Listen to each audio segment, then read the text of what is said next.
Welcome to the History of Rome. Episode 39, The Young Julius Caesar Chronicles.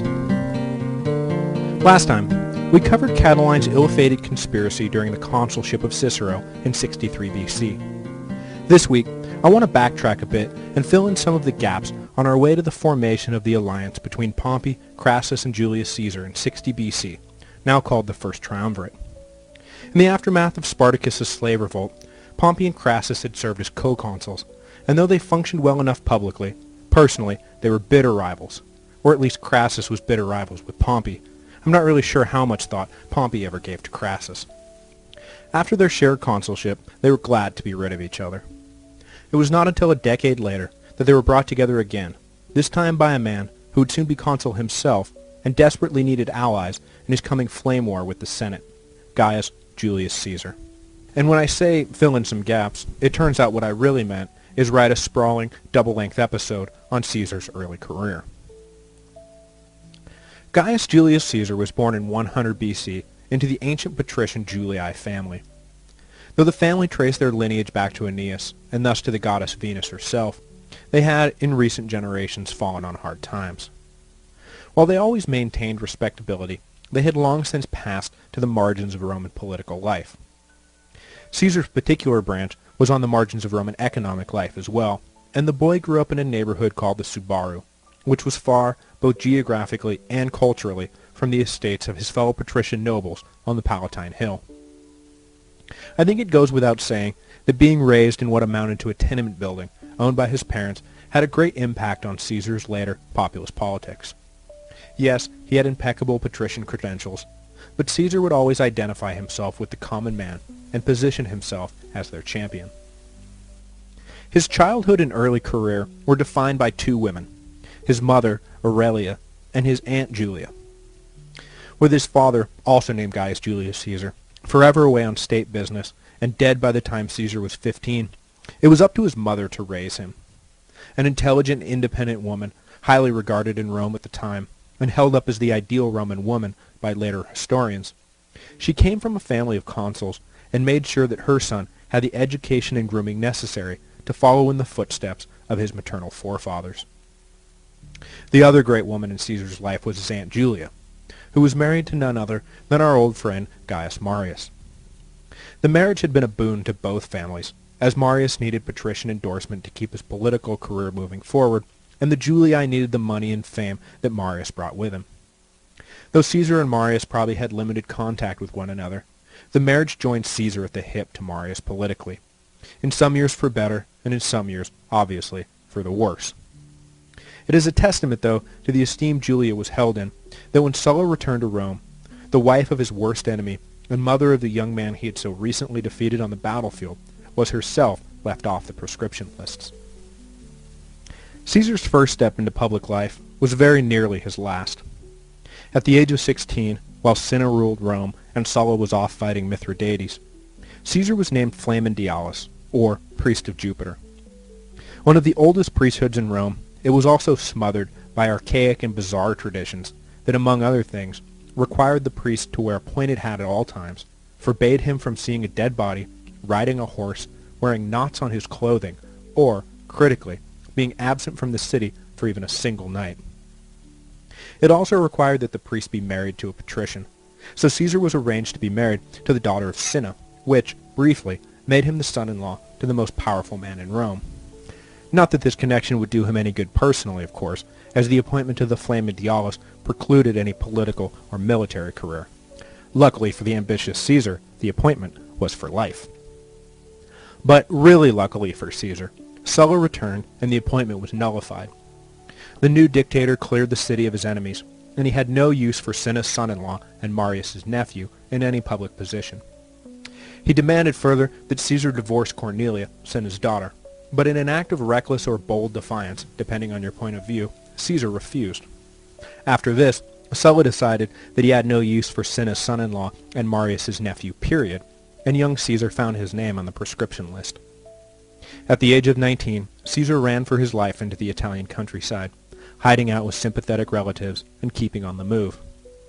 But in the city, his mother, representative Vestal virgins, and allies of Sulla with familial connections to the young fugitive, pleaded with Sulla to remove Caesar's name from the list. Finally, with his hold on power more secure, Sulla let himself be persuaded, and Caesar was allowed to come out of hiding. In 80 BC, the 20-year-old Caesar knew that he was borrowing trouble by remaining in the city, and got himself attached to the military staff of the governor of Asia. He would keep his head down and try to advance his career abroad, at least until Sulla was gone and the coast was truly clear.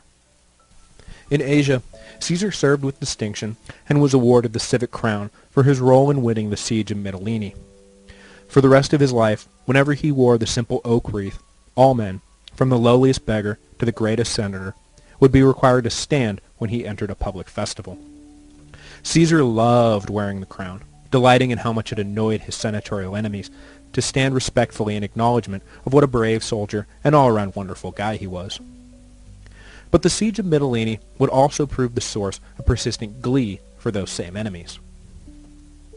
In order to break the resistance of the city, which was located on Turkey's Aegean coast, the Romans needed naval reinforcement. Caesar was sent to Bithynia to request aid from King Nicomedes, who, you will recall, will die in a few years, leaving his kingdom to Rome and touching off the last Mithridatic War. But Caesar seems to have done a little too well on his mission, and lingered a little too long in Bithynia while doing it, and rumors began to fly that he had carried on an affair with King Nicomedes. Caesar denied it all his life, but it did not stop his enemies from referring to him as the Queen of Bithynia, nor did it stop graffiti from later showing up on the walls of Rome that read, "Caesar conquered Gaul, but Nicomedes conquered Caesar." When Sulla died in 78 BC, it was finally safe for Caesar in Rome, so he returned from Asia and began a legal career that would fill his time and enhance his reputation while he waited to begin the climb up the cursus honorum. Like Cicero, Caesar would make a name for himself as a distinguished orator, while combating the excessive corruption of greedy proconsuls. But unlike Cicero, his efforts were largely wasted on losing efforts, and his words were no match for the bribes his defendants used in order to avoid prosecution. But win or losing mattered little to Caesar in the long run. It was only important that powerful men acknowledged his oratorical skill, and that unimportant men knew that he was on their side.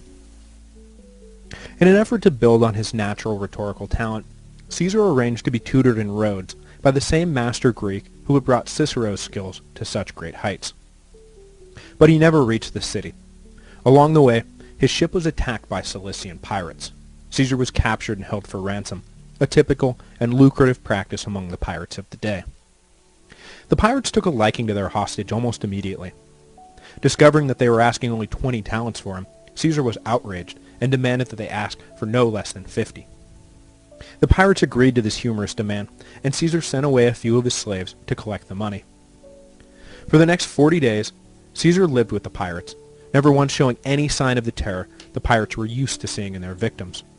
He ate his meals with them, participated in athletic contests, demanded that they keep it down while he was trying to sleep, and generally acted as if the whole affair was no big deal. He also joked that when he was free, he was going to raise a fleet, come back, and crucify the whole lot of them.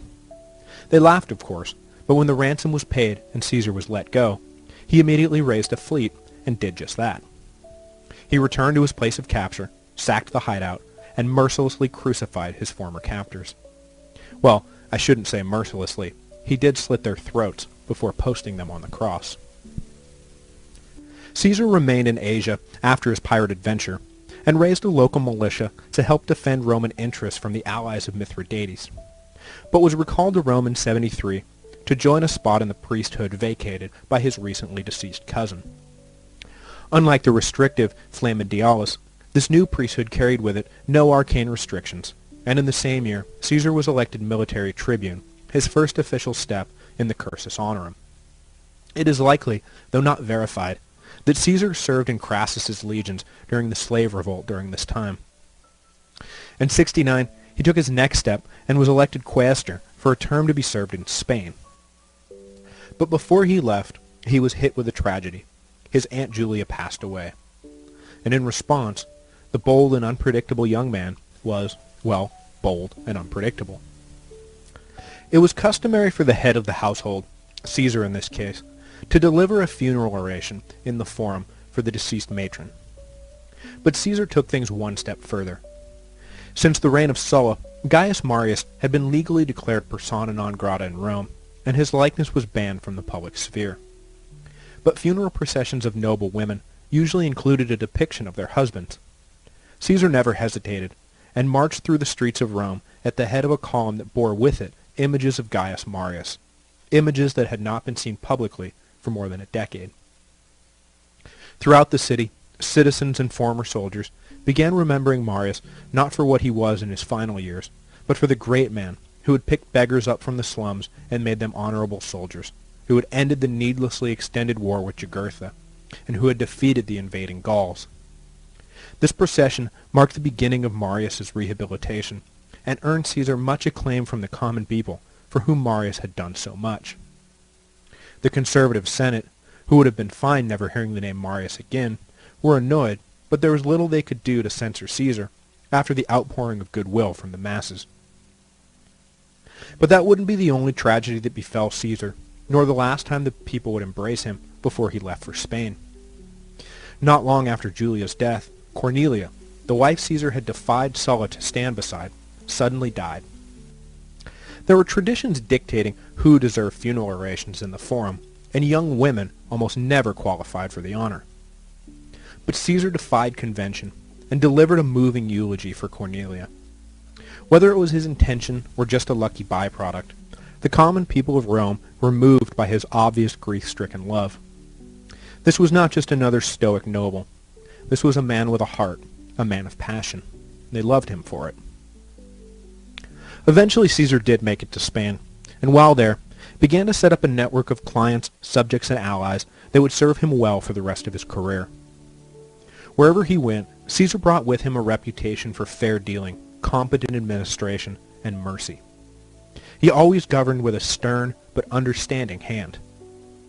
When Spanish debtors were being hounded into insolvency by their Roman creditors, for example, Caesar managed to broker a deal limiting the allowed wage garnishment percentage.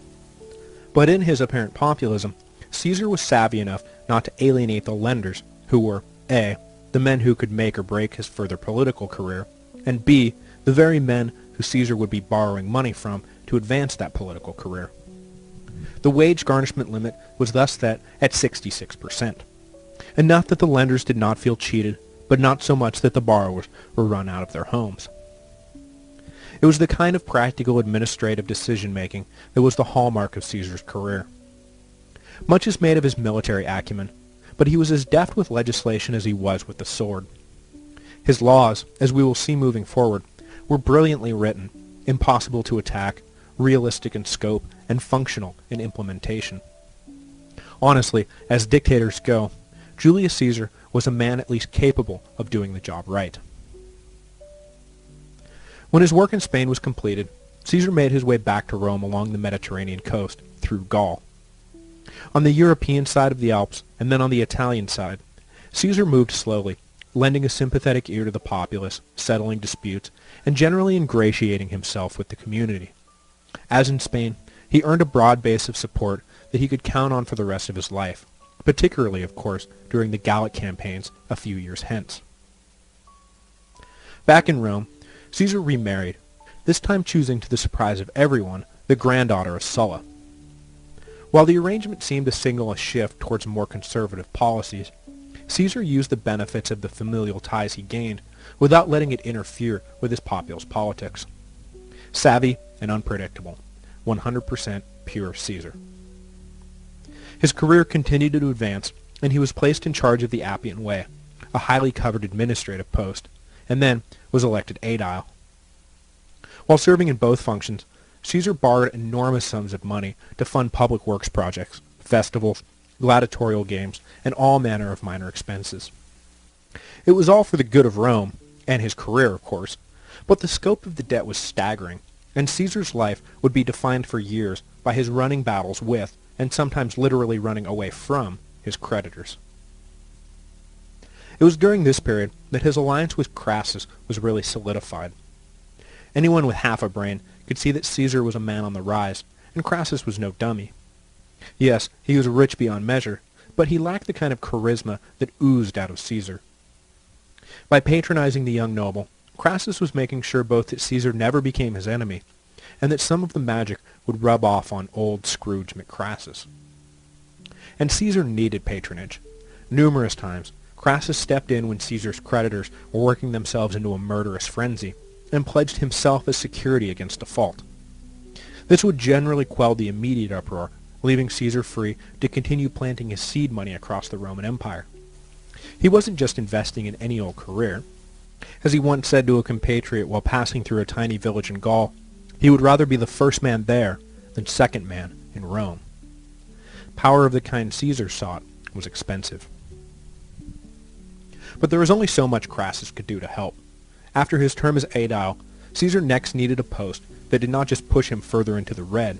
He needed to at least make some move towards the black. So in 63 BC, the same year as the Catiline conspiracy, he took the unprecedented step of running for Pontifex Maximus, the high priest of Rome. It was not only an important position politically, but came with it numerous opportunities to generate personal income. The thing was, normally the Pontifex Maximus was an elderly statesman near the end of his career. It was unheard of for a man so young to aspire to the office. But Caesar needed to do something bold quickly, or he would be consumed by his debt. Upon leaving for the forum on the day of his election, Caesar told his mother, "When I return, you will either find me high priest or in exile." Melodrama aside, the outcome was in little doubt. Caesar had bribed all the key electors to ensure that democracy did not interfere with the election. This lifetime appointment greatly enhanced Caesar's reputation as well as his financial portfolio. It also came with it an official residence, which moved his family from the out-of-the-way home in the Subaro he had known his whole life, right into the heart of the most prestigious neighborhood in Rome. But the office of Pontifex Maximus was part-time at best, and did not preclude the office holder from pursuing military or political office. So later in that same year, Caesar ran for and won a praetorship, leaving him one step away from the highest office in Rome. Throughout this period, in his role both as high priest and praetor, Caesar openly supported the allies of Pompey in the Senate and popular assemblies.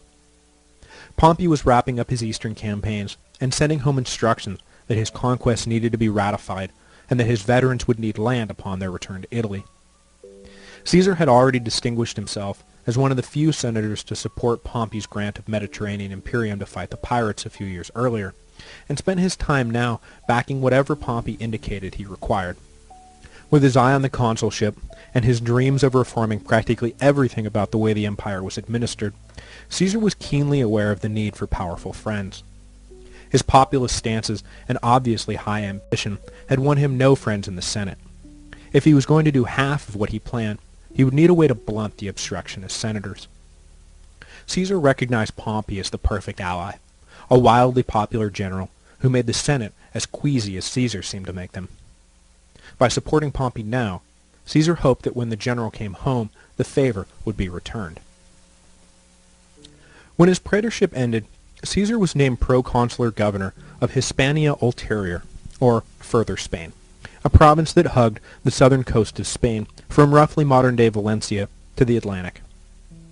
The governorship was a turning point in Caesar's career. It gave him his first crack at true military command, which, as you can imagine, he excelled at brilliantly. But it also set him up in a position to really make some money. Governorships of the provinces during this period was seen by most Roman politicians as their reward for the sacrifices and financial investments they had made on behalf of the state over the course of their careers. The personal milking of the provinces was not a scandal unless it reached egregious proportions. It was one of the things Caesar intended to change if he was ever given the chance. Anyone who thought about it could see that the annual arrival of some new governor who planned to make himself rich on the backs of the provincials was not a sustainable practice. Eventually, the cow would be milked dry. But, while it was something Caesar intended to change, he had major debts to worry about. So upon arrival, he promptly picked a fight with the hill tribes in the west that had never been fully pacified and drove them off, seizing the lucrative silver mines they controlled at the same time. This meant more revenue for the state, massive amounts of cash for Caesar himself, and, bonus, territorial expansion for the empire, the thing that triumphs are made of. And upon completion of this little war in Spain, Caesar demanded just that. The Senate had no desire to grant Caesar his triumph, but there was no denying what he had accomplished. But Caesar further indicated that he intended to run for the consulship that year as well. The prospect of the wildly popular Caesar returning in triumph from Spain and immediately taking the reins of power petrified the Senate. But what could they do? Into this dilemma stepped Cato the Younger, leader of the conservative faction in the Senate, defender of Republican virtue, and implacable foe of Caesar, who proposed a way to at least hold off Caesar's consulship. In order to qualify for candidacy, a man had to be physically present in Rome. But if a returning general entered the city before his triumph, the honor was nullified and the great victory parade cancelled. As Caesar waited at Rome's gates, Cato did everything in his power to put the triumph off until after the deadline for candidate filing. Caesar asked for an exception to the rule, but the request was denied. Cato went so far as to filibuster all business on the final day of the senatorial session to prevent the triumph from being scheduled prior to the deadline. Cato left that evening feeling quite satisfied with himself. Surely vain Caesar would not pass up an opportunity for a triumph, which may only come around once in a lifetime, just to run for an office he was destined to win anyway. Imagine his shock when Caesar, bold and unpredictable Caesar, abandoned his opportunity for a triumph and entered the city. He would stand for election that year, an election he would win handily to serve as consul of Rome in 59 BC. Next week, we will delve into Caesar's eventful term in office, the reforms he tried to implement, and the reforms the Senate did everything in their power to block. But Caesar's support of Pompey did indeed pay off, and his long-standing relationship with Crassus was formalized in a secret pact to push forward the aims of all three men. The secret pact did not remain secret for long, though, for when Caesar stood before the popular assembly in order to bypass the opposition Senate, he was flanked by both Pompey and Crassus. It was instantly clear that the three most powerful men in Rome were working together, and as the masses cheered, the Senate cringed. How in the world could they stop this political juggernaut?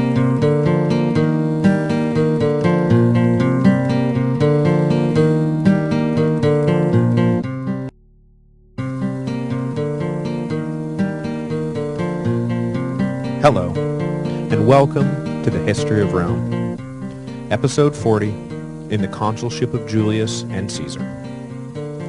Last week, we followed Julius Caesar's rise up the cursus honorum, which was capped by a successful election to the consulship for a term to be served in 59 BC.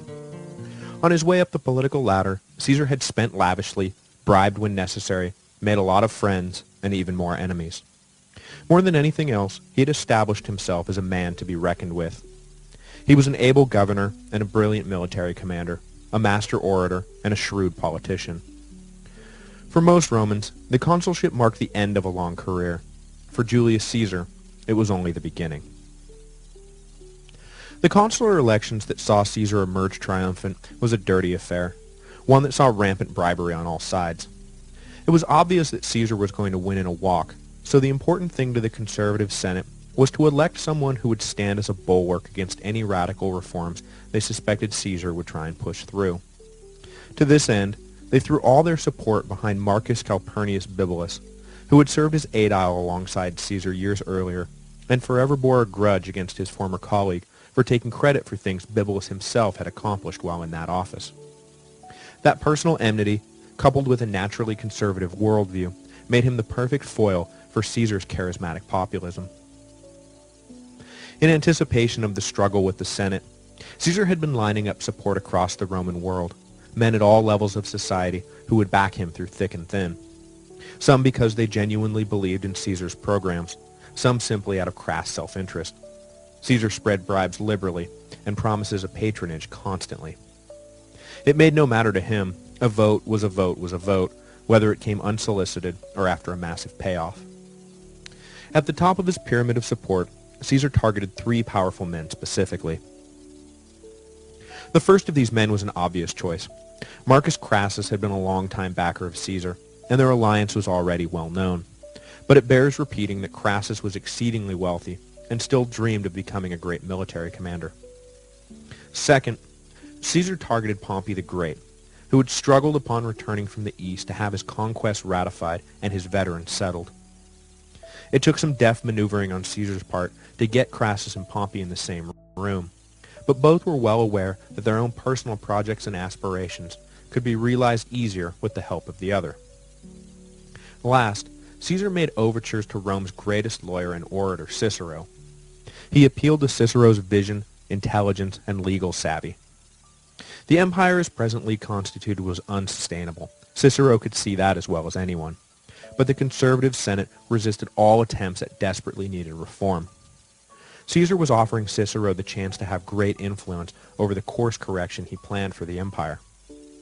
But Cicero rejected the mutual support pact, preferring to remain an independent, moderate voice. Thus was born the first triumvirate. Not its name at the time, nor a particularly accurate description of the wide network of supporters Caesar had aligned, but history gives us our shorthand labels and is often easier to simply use them rather than try to reinvent the wheel. The agreement between Caesar, Crassus, and Pompey was made official when they swore a solemn oath, administered by Caesar in his role as Pontifex Maximus, to undertake no action that opposed any of the others. Pretty simple, right? Well, actually, yeah, it was pretty simple. And it worked, too. With his support lined up, Caesar wrapped up some unfinished business in his personal life. He needed to find a new wife.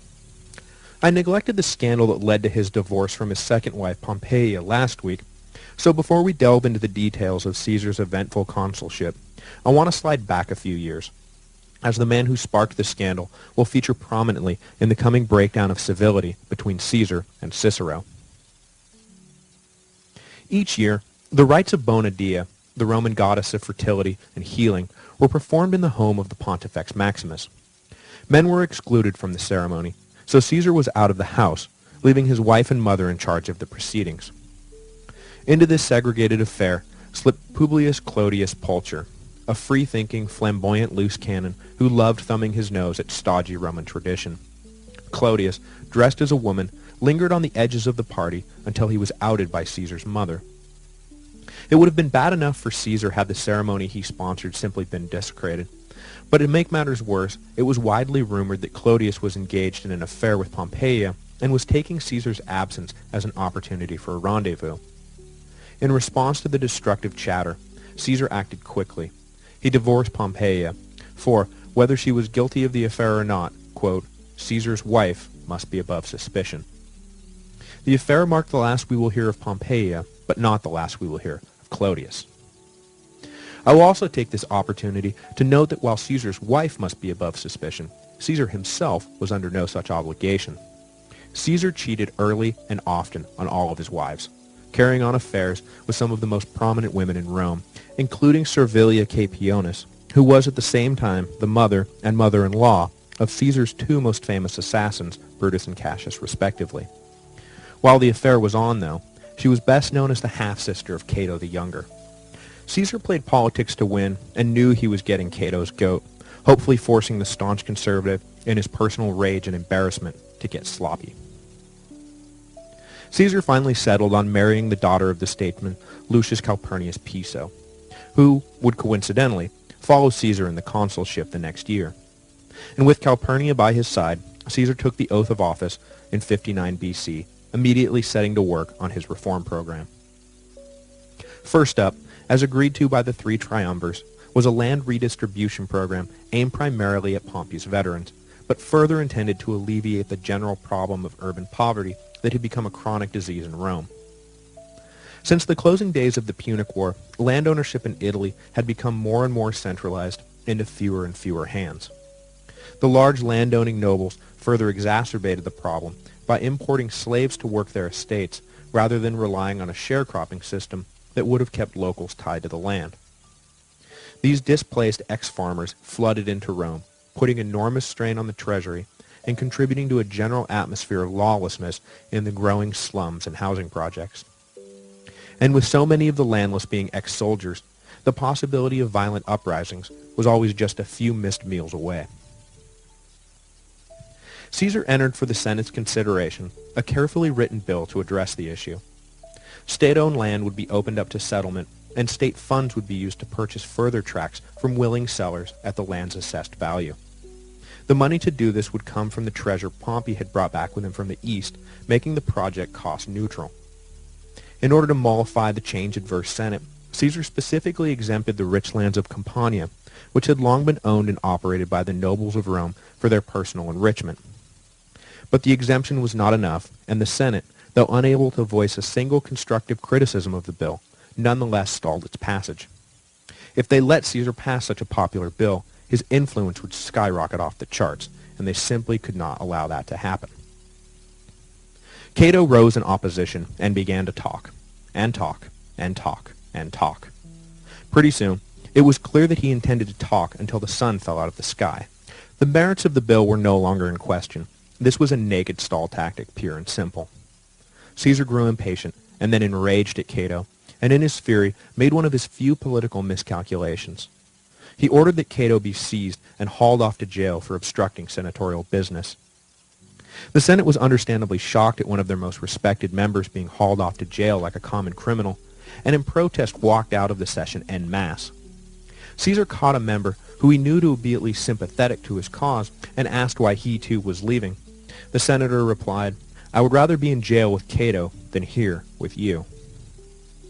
This harsh statement, coming from a friend no less, brought Caesar to his senses, and he ordered Cato released.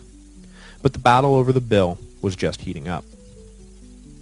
When the Senate reconvened, Caesar announced that because the Senate was obviously intent on blocking the bill, no matter its merits, he would take his legislation, and all future legislation, directly to the people's assemblies.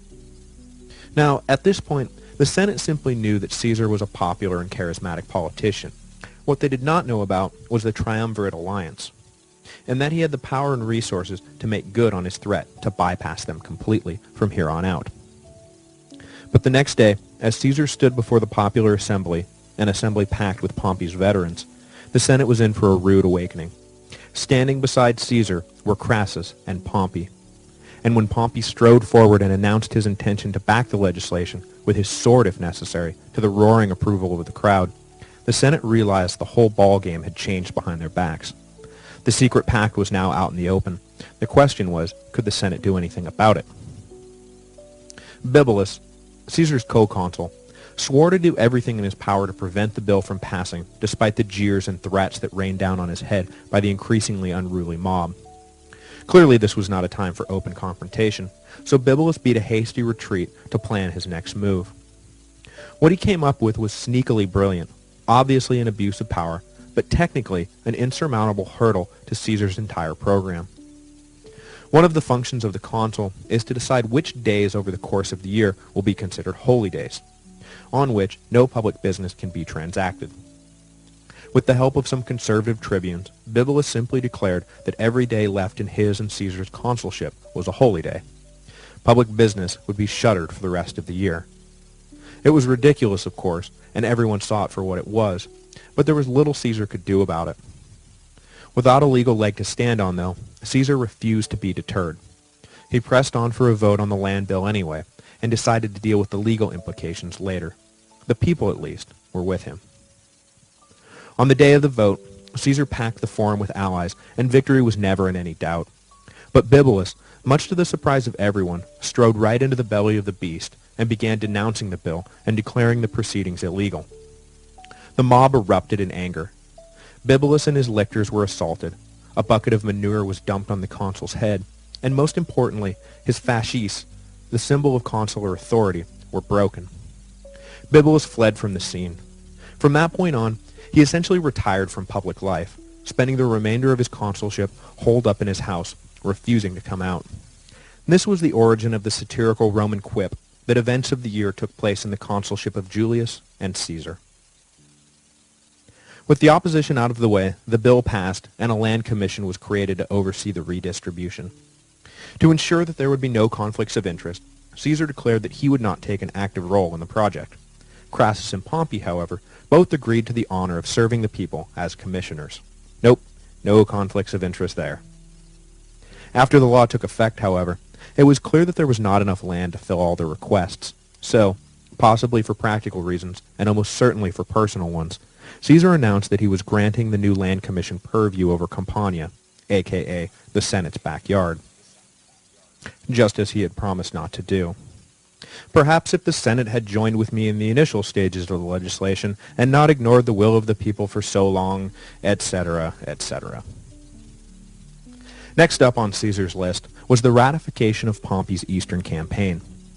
The incorporation of Syria as a province and the treaties Pompey signed with new client states needed approval by the Senate to officially go into effect. Time had been of the essence for a while now, as these territories directly bordered the Parthian Empire. If things were left in doubt for too long, it was likely the Parthians would take advantage of the uncertainty and reverse the gains Pompey had made on Rome's behalf. The Senate, cowed by Caesar, and knowing full well they should have taken care of this business years ago anyway, ratified all of Pompey's actions. But this victory left Caesar with a problem. Everything Pompey hoped to gain by joining the triumvirate had been gained. His men had land, and his conquests were legal. In anticipation of this inevitability, Caesar offered Pompey his daughter Julia in marriage. Pompey agreed to the arrangement, and just like that, Caesar became Pompey's father-in-law. The man who was to become Julius' husband was shocked when his prospective bride was pulled out from under him, but Pompey offered his daughter to the young man in exchange. All of this prompted Cato to spit that it was disgusting how Roman power was now based on the trading of women. By all accounts, though, the marriage between Pompey and Julia was a happy arrangement, full of genuine love. And as hard as it is to believe today, this genuine love actually raised eyebrows in the aristocracy of Rome, and Pompey was subjected to endless jokes. Get a load of Pompey, he actually loves his wife. Caesar's final piece of legislation proved to be perhaps his greatest legacy, the Lex Julia de Repetundici, the Julian law of extortion. It was a voluminous and detailed set of rules governing the do's and don'ts of provincial administration. It set the ground rules and guidelines for the acceptance of gifts and set limits on the amount that a governor could personally benefit from his term in office. With one sweeping bill, Caesar modernized imperial administration overnight and brought the rule of law to a corrupt and inefficient system, if it could even be called a system. The Lex Julia was a huge success and remained in effect with few additions or subtractions long into the Byzantine age. Though it was obvious that Caesar was undertaking much-needed reform, his term in office also showed he was willing to ignore laws, tradition, and common decency to get his way. The assault on Bibulus was particularly troubling to Cicero, who began to shift away from moderate accommodation of Caesar to a more confrontational posture. While arguing in defense of his ex-co-consul against a corruption charge backed by Caesar, Cicero took the opportunity to stray from the facts of the case into a broad indictment of Caesar and his tactics. Caesar was furious at what he perceived to be Cicero's betrayal. He had always done his best to cultivate a cordial relationship with the great lawyer, and seemed to actually respect Cicero. Now, the master orator was suddenly turning his considerable skill against Caesar, and it was too much for him to let go.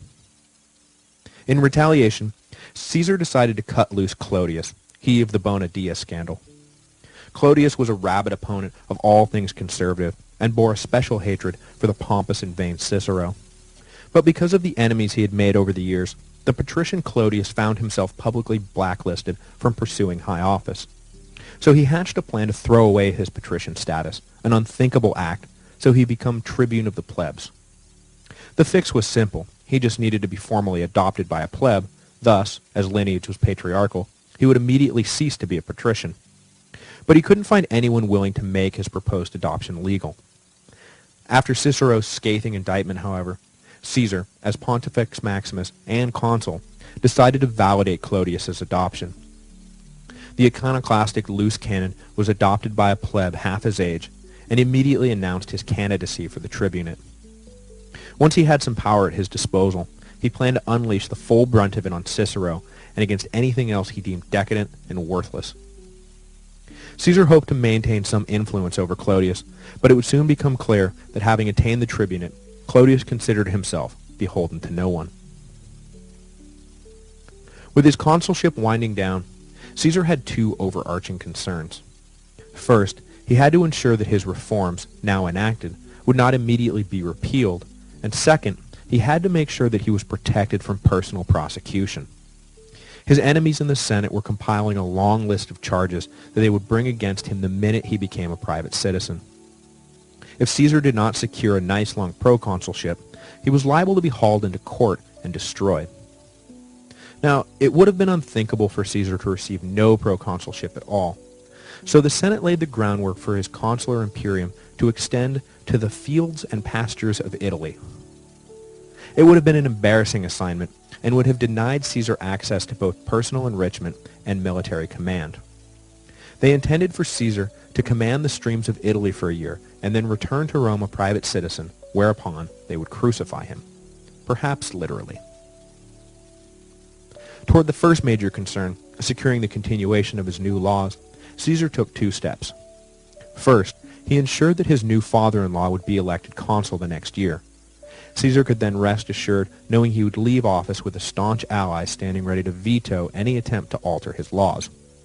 Second, and I really love this bit, he introduced a curse clause into the oath of the consulship. Upon taking office, incoming consuls would have to swear not to undo Caesar's work, because if they did, they would, well, be cursed. This was a very big deal to the superstitious Romans, and though I doubt it would work today, I would love to see stuff like this get written into bills and oaths of office today. By the way, you can't mess with my highway works project, because if you do, the gods will flood your district. That kind of thing. It may not work, but it sure would make the process a whole lot more fun. Towards the second major concern, protecting himself from prosecution, Caesar held true to form and simply ignored the Senate and their plans for him to serve a meaningless proconsulship. With the help of sympathetic, bribed, tribunes, and the tacit support of his fellow triumvirs, Caesar conspired to have the People's Assembly assign him a lucrative post that would keep him out of the clutches of his enemies and, most importantly for his wider ambitions, offer him the chance at some good old-fashioned military conquest. Today, everyone knows Caesar primarily as the great general he proved to be. But at this point in his career, as you may have noticed over the last 2 episodes, Caesar was known primarily as a lawyer and politician who had had some military success in Spain, and as a soldier had been brave, but nothing to write home about. He craved the opportunity to leave civilian life behind and throw himself into a great campaign on behalf of Rome. The question, then, was where best to geographically position himself in the empire to maximize the possibility of becoming engaged in military action. His choices were limited to the east, where he could possibly expand on Pompey's acquisitions, North Africa, where Egypt still stood ripe for the plucking, and the Gallic provinces in the north. North Africa was out because Egypt secured its continued independence by way of massive bribes, and they made sure Caesar's pockets were as lined as everyone else's. The Far East was out, as any future expansion would come at the expense of the Parthians. And as great as a commander as Caesar believed himself to be, there was not much upside in picking a fight with the heirs of the Persian Empire in the middle of the desert. Just ask Crassus. That left the Gallic provinces. Specifically, Caesar had his eye on Cisalpine Gaul, or, literally, Gaul on this side of the Alps. The region north of the Po Valley stood in perfect strategic position. To the northwest stood European Gaul, or, as the Romans sometimes called it, the land of the long-haired Gaul. To the north lay the warlike Germanic tribes, who were always stirring up trouble. And to the northeast lay the unconquered lands on the far side of the Danube River. Plus, by securing the proconsulship of Cisalpine Gaul, Caesar would control the legions closest to Rome itself, allowing him to keep an eye on his enemies in the Senate. When everything shook out, the People's Assembly granted Caesar the proconsulship of Cisalpine Gaul for a period of 5 years. The Senate was furious, but the Assembly's decree went through before they could stop it. Almost as an afterthought, but of monumental importance to Roman and world history, the People's Assembly also granted Caesar the province of Transalpine Gaul, or Gaul on the far side of the Alps. Thus situated, all he needed was an excuse. Almost as if on cue, Caesar got his excuse. The delicate balance of power between the Gallic and Germanic tribes began to break down, and a tribe of Gauls living alongside Lake Geneva decided that they had had enough of marauding Germans. They would pack up their entire civilization and move down out of the mountains. They planned on moving into Roman territory, which may be a problem for them, but surely the Roman governor, what's his name, Kaiser, would be a reasonable man. Surely he won't build a giant wall blocking our migration. Next week, Caesar will build a giant wall blocking the migration of the Helvetii, which would prove to be the opening chapter of some of the most famous campaigns in history, collectively called the Gallic Wars.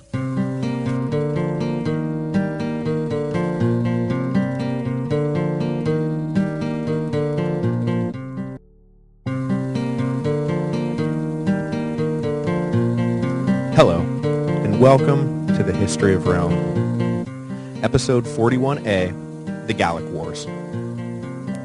At the end of last week, Caesar had succeeded in immunizing himself from prosecution by securing a proconsulship in Cisalpine Gaul for a period of 5 years. Over the course of his career, he had ignored tradition, law, morality, and good taste, and his enemies in the Senate were salivating at the opportunity to see him in court. Caesar was guilty as sin of the charges that would be brought against him as soon as he left public office, so for the sake of his career, and possibly his life, it was imperative that he never return to Rome as a private citizen. As we will see, it was this legal axe hanging over his head as much as anything else that led him to cross the Rubicon in that fateful year of 49 BC. But that was still a decade away. Now, in the year 58 BC, Caesar took over the governorship of Gaul, setting the stage for one of the most famous military campaigns in history. And not to take anything away from the skill and daring Caesar displayed while in Gaul, but the real reason the Gallic Wars are so famous is because Caesar wanted them to be famous. The thing that really shines through, more than his tactical ability or engineering accomplishments or strategic vision, was his brilliant flair for propaganda. Caesar was the unparalleled master of self-promotion. That his commentaries on the war in Gaul is still required reading for Latin language courses today speaks for itself. At the time Caesar took control of Cis and Transalpine Gaul, the land north of the Mediterranean basin was, from the Roman perspective, an uncivilized land populated by barbaric tribes. But civilized is a relative term, and though to Roman eyes the Gauls were, quote, uncivilized, this does not mean that they were mindless brutes. True, there was no centralized government, and the basic political unit was still the tribe.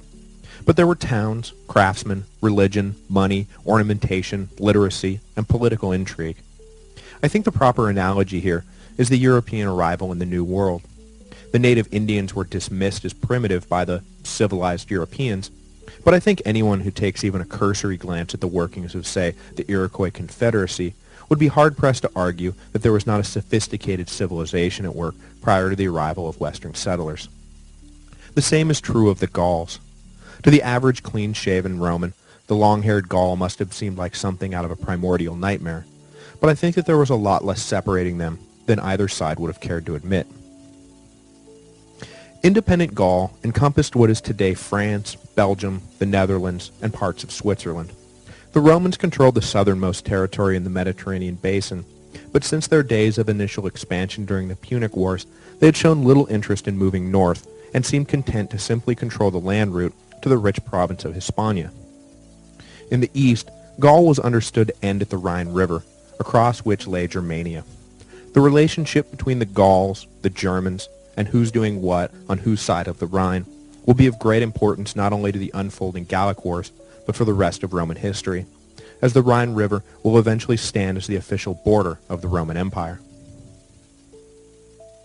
In 58 BC, the Helvetii, a Celtic tribe who lived around Lake Geneva, grew tired of dealing with the encroaching German tribes. They decided to pack up their entire civilization and move out of the mountains, intent on resettling in lowland Gaul. According to master of propaganda Caesar, the Helvetii numbered somewhere north of 350,000, with roughly 100,000 of those being able-bodied men. Their total number was probably more like 100 to 150,000, with 30 to 50,000 being able-bodied men. Not quite the vast horde Caesar makes them out to be, but still large enough to be a terrible menace to the tribes they would transplant when they arrived to build their new home. They moved down through a valley until they arrived at the border of Transalpine Gaul, which they hoped to pass through so as to avoid moving through Free Gaul, which was full of tribes who had no interest in the Helvetii migrating into their lands.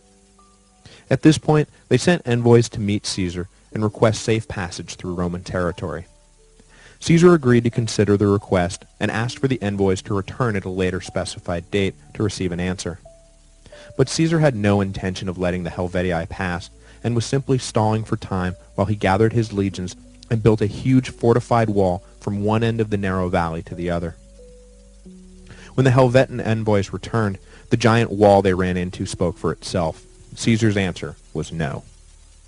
There is no doubt that from the very beginning of his governorship, Caesar was looking for any opportunity to exploit perceived belligerence as an excuse to invade Greater Gaul.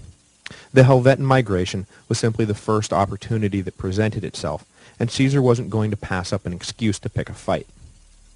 For the record, there was probably a real concern that the Helvetii's migration would do serious damage to the balance of power in the region, and as governor of the neighboring province, Caesar had an interest in keeping the region stable.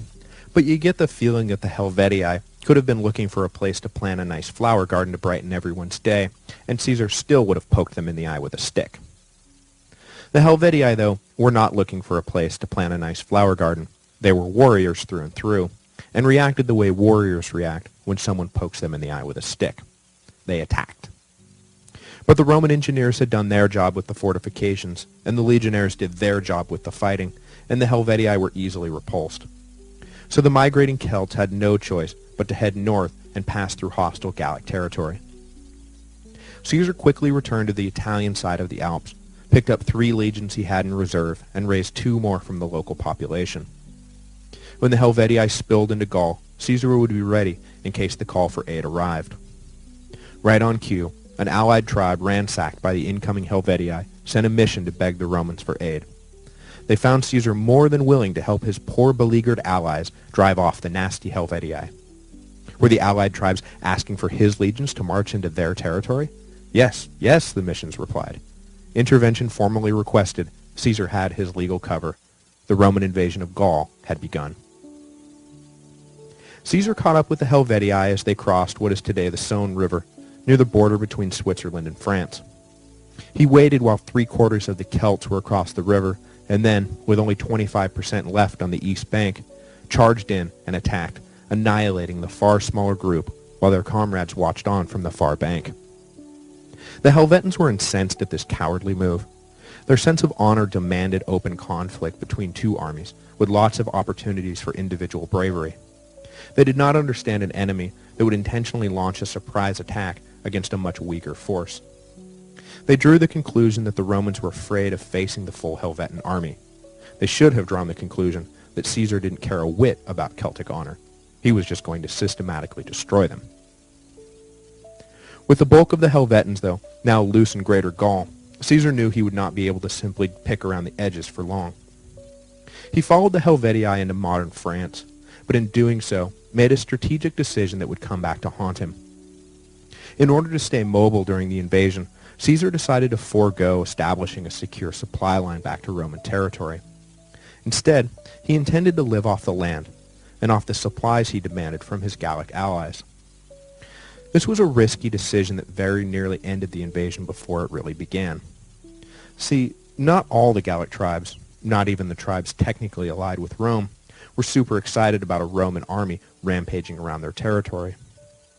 Not only was it dangerous in the immediate sense that the legions would eat them out of house and home, but it was dangerous in the longer-term sense that Rome might get comfortable with the idea that free Gaul lived to serve them. So Caesar's requests for supplies got lost in the mail, or were mistranslated, or couldn't be met because we've had a bad harvest. We'll get you what we can on Thursday. Oh, no, we mean next Thursday. It didn't take long for Caesar to realize he was being jerked around, and that he was now deep in enemy territory without anything to eat. So he abandoned his pursuit of the Helvetii and made for Biberacte, a fortified allied town in modern Burgundy. The Helvetii got wind of the Roman plight and turned around, the hunted now becoming the hunter. The Romans barely won the race to Biberacte, with the Helvetii cavalry harassing their rear as they approached the town. There turned out to be no time to actually even enter the fort, as the Helvetii smelled blood in the water and pressed an immediate attack. Both sides secured their baggage trains, and on the 20th of June, launched themselves at each other. A full day's fighting, with the outcome forever in doubt, finally gave way to night, as the Romans slowly, methodically, gained the upper hand. The Helvetii, and the Gauls, Celts, and Germans generally, knew of no other way to fight than charge en masse and engage in one-on-one fighting. How else could a warrior distinguish himself and earn the kind of glory so prized by his tribesmen? The Romans, on the other hand, fought in their maniple units, never breaking ranks and working with ruthless mechanical efficiency. It was infuriating to the tribes and a major source of their contempt that they felt towards the Romans. But at the end of a long day, when the Helvetii were exhausted, the legions kept pressing forward. Finally, they broke through and captured the Celtic baggage train. And when you have uprooted your entire civilization and packed it all into a baggage train, the capture of said train means that you have lost everything. The remains of the Helvetii, the women and children, the injured fighters, fled the field. Caesar's legions were so exhausted and had so many dead to bury that they were unable to take up pursuit for 3 days. But Caesar sent riders out to all the local tribes, threatening dire consequences for anyone who helped the Helvetii fugitives. When they were recovered, the legions set off after the survivors, quickly catching up with what was left of the great Celtic tribe. Those who had survived fell on their knees and begged for clemency. Caesar spared their lives, ordering them to return to Lake Geneva, where they were to remain, serving as a buffer between Roman territory and the forever encroaching Germanic tribes. With no recourse, the Helvetii agreed. Caesar's first major test as a general was a complete success. But he did not have long to bask in the glow of victory, because, speaking of encroaching German tribes, a German tribe was pouring across the Rhine, threatening to overrun the entire country. While Caesar was beating back the Helvetii, political struggles between native Gallic tribes had led one side to call on their cousins across the Rhine to help them out. They knocked on the door of Ariovistus, a great German leader who was more than happy to have an excuse to bring his 100,000-odd troops into Gaul. The tribe that had called him assumed Ariovistus would help them defeat their enemies and then leave.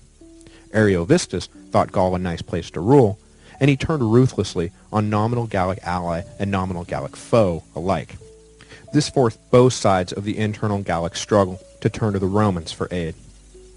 And this was a somewhat tricky situation for Caesar, as Ariovistus had already made diplomatic contact with Rome and, with Caesar's support no less, been declared a friend of the Romans.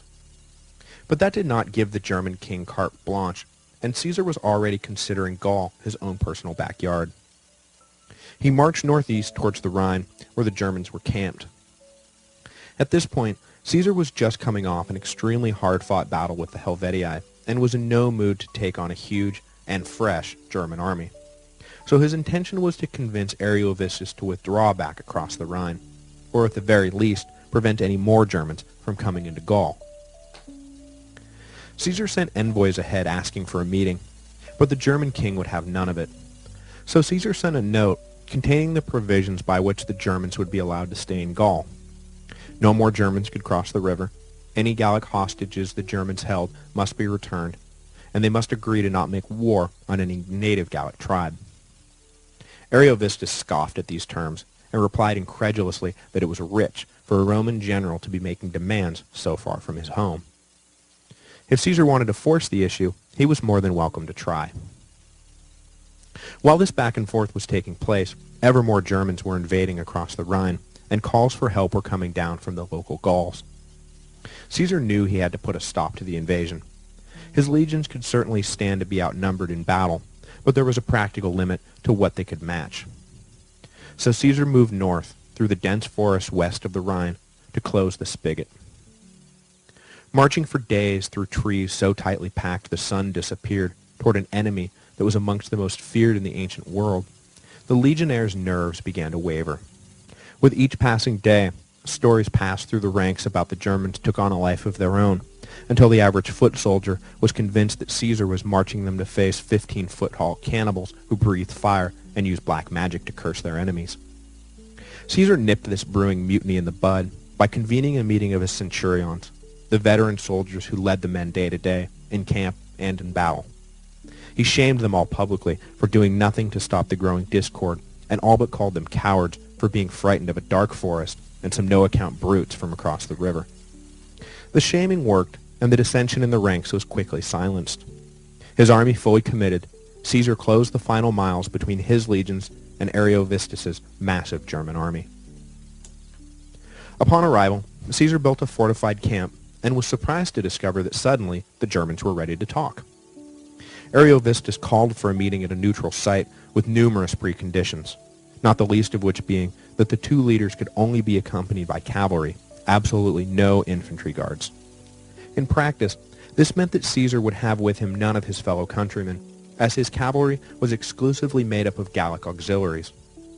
But Caesar sidestepped this ploy by ordering members of his favorite legion, the 10th, to mount horses and accompany him.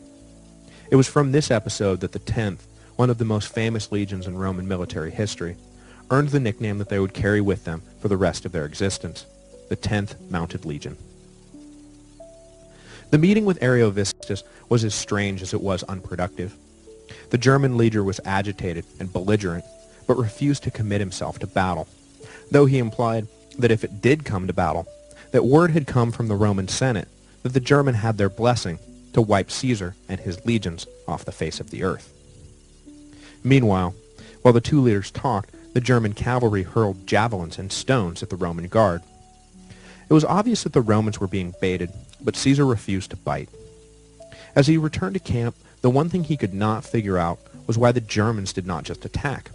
They outnumbered the Romans, were in better fighting shape, had better access to supplies, and a superior tactical position. It didn't make a lick of sense. Soon, though, spies in the German camp brought an explanation. The tribal priestesses, who determined through divination whether the gods favored battle or not, had been performing their rites day after day, but kept coming back with a negative answer. Ariovistus himself wanted nothing more than to attack, but he risked the wrath of his gods if he did.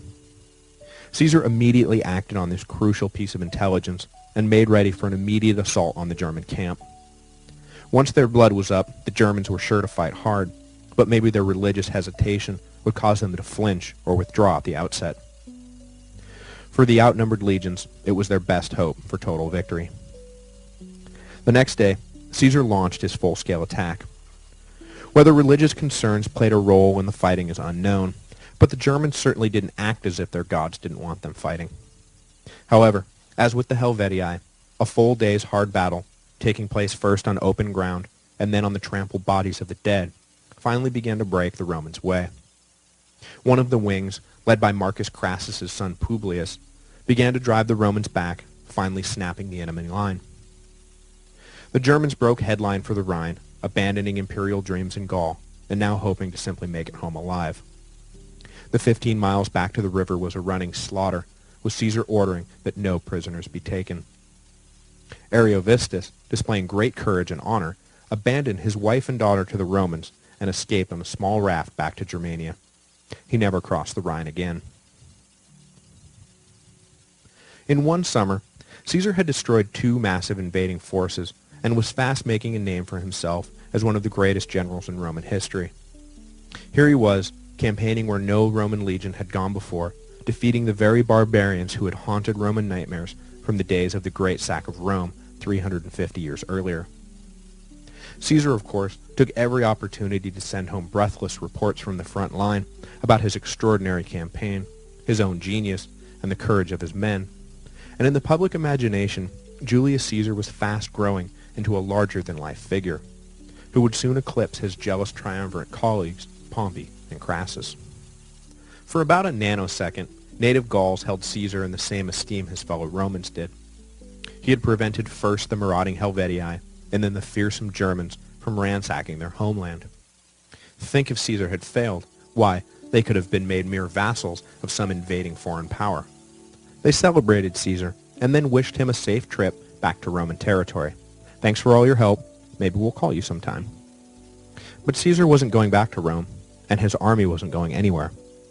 He ordered the legions to build winter quarters and then settled in to await the spring. The Gauls quickly realized that Caesar and the Romans were here to stay. Next week, Caesar will use a savvy strategy of divide and conquer to slowly assert Roman dominance over all of Gaul. Along the way, he would become the first Roman general to cross the Rhine River and campaign in Germania, as well as the first Roman to lead an expedition to the mythical island of Britannia. Though the Gauls would eventually organize a resistance and very nearly expel the Romans from their country, Caesar would not be denied his prize, and in a few short years, what had forever been a wild land of fearsome barbarians would become just another province in the mighty Roman Empire.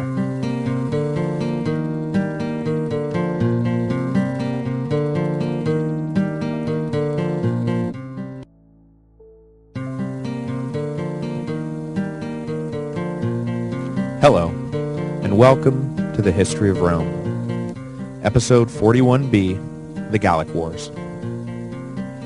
Caesar's first year in Gaul had been a great success for both the Romans and the local tribes.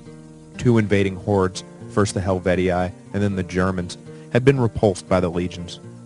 Caesar was making a name for himself as a superb commander, and the balance of power among the Gallic tribes had not been upset. So as the winter of 58 BC neared, everyone was happy. But Caesar was not in Gaul simply to act as a bodyguard for independent tribes. He was in Gaul to conquer Gaul. To this end, he did not withdraw back to his provinces on the Italian side of the Alps as the Gauls assumed he would. Instead, he ordered his troops to build winter camps and dig in. These wooden forts dotting the countryside were a visible symbol of Caesar's true intentions. Suddenly, not everyone was so happy. But Caesar was a savvy general, and nothing if not a master politician. He knew that the jig was up, that there was no use pretending Rome was not in Gaul to stay, at least not when he met with the leaders of the Gallic tribes in private.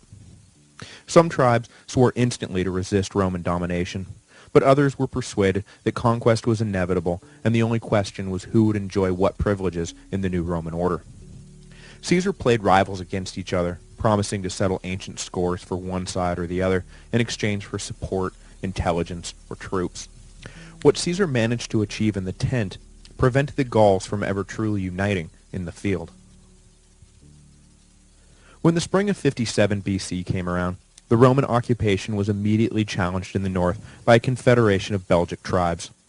The territory of Belgae, as you could probably guess, covers roughly modern Belgium, and was then about as far as you could get from Roman civilization.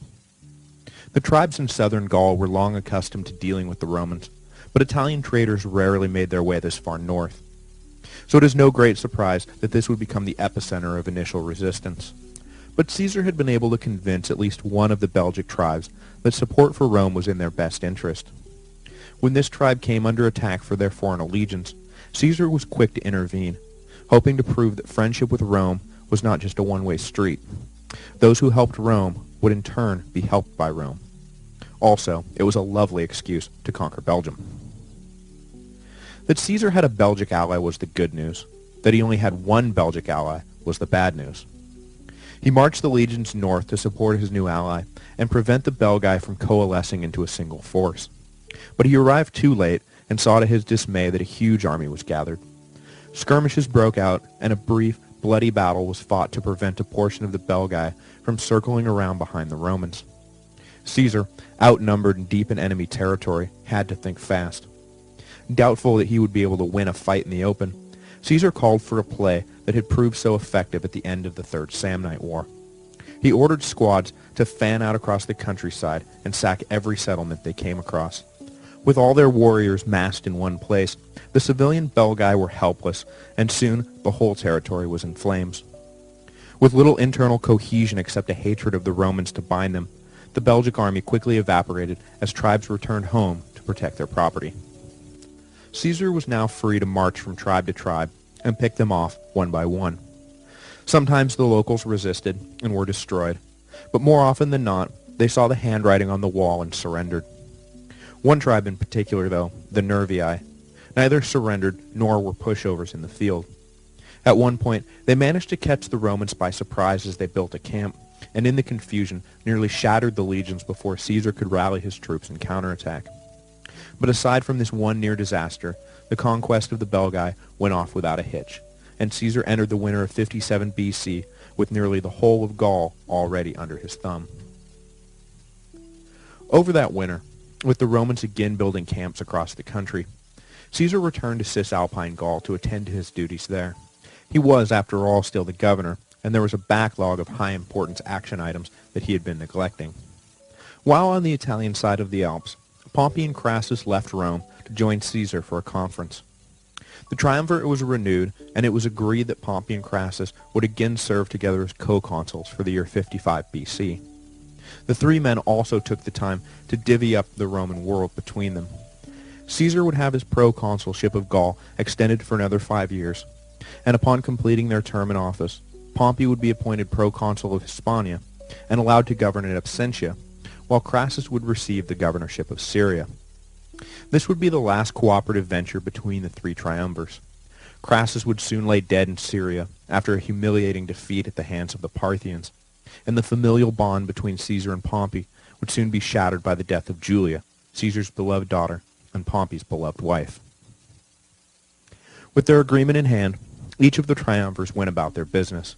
For Crassus and Pompey, this meant laying the groundwork for their consular campaign, and for Caesar, this meant consolidating his hold over Gaul. But despite his glowing reports to the Senate that Gaul was completely pacified, the reality was not so neat and tidy.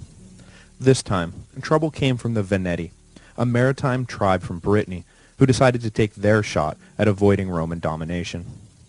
Admittedly, they were in a unique position and had good reason to believe they could resist the Romans, but in the end, it was not enough, and they too fell under Caesar's sword.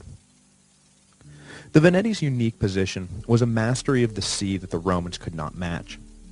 Their forts were all built on narrow spits jutting out into the English Channel, nearly impossible to attack by land, and connected to endless supplies by sea. If Caesar hoped to put down this rebellion, he would have to build a navy. But as we've noted before, the Romans were never great sailors to begin with, even on the relatively calm waters of the Mediterranean. The choppy chaos of the English Channel would prove to be one of the most implacable foes Caesar would ever face, and on more than one occasion it threatened to end not just his campaign, but his life. After an entire summer of being given the runaround and losing ships that were no match for the sturdy oak constructions of the Veneti, Caesar finally hit upon the weakness of his enemies. The Veneti ships lacked oars, relying exclusively on sails for maneuverability. Near the end of the year, Caesar sent the whole of his navy, some 200 ships, to attack the main Veneti stronghold. The Veneti were unable to resist the opportunity to crush the Romans once and for all, and sailed out en masse to greet them. But the Romans were prepared, and eschewing their failed tactics of ramming and boarding, they instead used hooks to tear down the sails of the Veneti ships. This, coupled with a fortuitous absence of a strong wind, made the Veneti sitting ducks. The Romans went from ship to ship, and though the fighting was long and hard, the outcome was no longer in doubt. The whole of the Veneti navy was destroyed, and the tribal leaders on land, deprived of their supply line, were forced to surrender to Rome. Caesar now controlled almost the entire north coast of Gaul, but he was not content with stopping at the water's edge. Across the channel lay the mythical island of Britannia, which Caesar resolved to invade the following year, both to cut off the aid that had flowed from the island to the rebellious Belgae and the Veneti, but also to score a massive domestic political coup. Think of the headlines: Caesar conquers the ends of the earth. It has a nice ring to it. But before he could invade the ends of the earth, Caesar would be forced to engage in a less romantic, though arguably more important venture. And, as it would turn out, the Roman public was at least as impressed with Caesar for leading a Roman army into Germania as they were for his later invasion of Britain. In 55 BC, German tribes began crossing the Rhine River and running amok, often encouraged by the local Gauls, who hoped to stir up as much trouble for Rome as they could. Caesar was forced to put his British invasion on hold while he headed east to secure the border. What he immediately intuited was that the Germans would have no fear as long as they believed the Rhine was a magical barrier to Roman advancement. So Caesar decided to put lie to that particular myth. But, understanding that the optics demanded something altogether more spectacular than crossing his legionnaires on rickety boats, Caesar ordered a bridge be built across the great river. In what is widely acknowledged as one of the great feats in the history of military engineering, Caesar's army designed and built his bridge in just 10 days. Stable in the rushing water and strong enough to sustain the 40,000 troops Caesar intended to march into Germania, the bridge was an architectural masterpiece, but, more importantly for Caesar's immediate concerns, it scared the bejesus out of the Germans. They had felt themselves completely safe on their side of the river, secure in the knowledge that the Romans, A, were afraid of invading Germania, B, would be easy targets if they tried to cross the river in boats, and C, couldn't build a bridge so fast that the Germans wouldn't be able to simply mass an army to meet the invaders. But in the time it took German scouts to notice the bridge and report it to their chiefs, the Romans were already hammering in the final nails. When the next round of scouts arrived to check the progress of the construction, they were forced to immediately turn around and report the unbelievable news that the Romans were already across the Rhine. The Germans panicked and retreated into the dense forest. Caesar spent 3 weeks marching around western Germany without encountering any resistance. Believing he had made his point, he ordered his troops back across the Rhine, and the bridge burned. The Germans did not miss the point. Rome could go where it wanted, when it wanted, and it was best not to forget that fact. Despite the time he had spent on his detour into Germania, Caesar was determined to launch at least a preliminary expedition to Britain by the end of the year. So, with the autumn winds howling and winter fast approaching, Caesar set out with 80 ships to find out how much resistance he could expect if he decided to launch a full invasion, or if a full invasion would even be necessary. This first crossing can't really be described as anything but a debacle. Caesar had been unable to squeeze any decent information out of the local traders about where and when to land on the island, but what minimal scout work his own officers had done was totally inadequate. Not only did the Romans have no clue how to handle things like tides, but at every possible landing site, they found themselves met by thousands of British warriors lining the cliffs.